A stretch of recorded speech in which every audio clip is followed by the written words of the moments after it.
नमस्कार मंडळींनो, आजच्या दिवसाच्या ब्लॉगमध्ये तुमचं स्वागत केलं आणि बाहेर जाऊन बघले तर मयूरकडे फोनवरती बिझी होतो. माका बघल्याबरोबर पटकन बोललो, चल आपणाक बाहेर जाऊचा. खळ्यात जाऊन बघले तर ह्यांच्या हकडे क्रिकेटचो खेळ रंगलेलो आणि पाऊस असल्यावरती खळ्यात खेळायचा म्हणजे स्वतःची ढोपरा फोडून घेऊची कामं असत आणि तसाच कायचा यांचा सुरू होता. जंबुराच्या घराकडे गेल्या आणि तिची बिस्किटा पळवल्याबरोबर त्यांना केकटाक घेतल्या.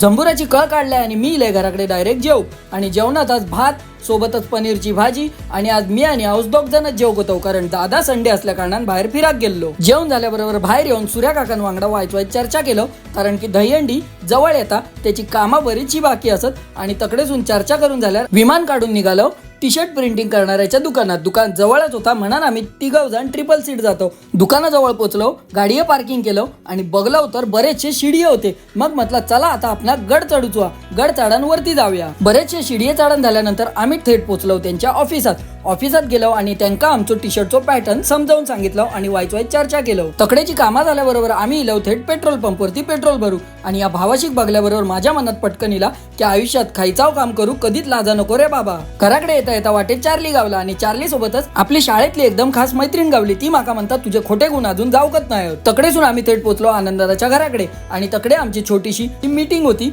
मग ती मीटिंग अटेंड केले आणि तकडेसून डायरेक्ट घराकडे येईल आणि घराकडे येऊन बघले तर औषध माझ्यासाठी शेवपुरी आणलेल्या आणि यावा तुम्ही सुद्धा शेवपुरी खाव. मग रात्री दहीहंडीच्या सरावासून घराकडे येईल आणि दहीहंडीचा सराव अगदी ओके झालो आणि आज दादा घराकडे अजून येऊक नव्हतो, कारण तो जयेश वांगडा संभाजीनगर का गेलो. ते काय बरोच वेळ होतो. मग म्हटलं आजच्या दिवसापुरती पुरे झाला. आम्ही भेटाय पुढच्या ब्लॉग मध्ये. तवसर देवा काळजी.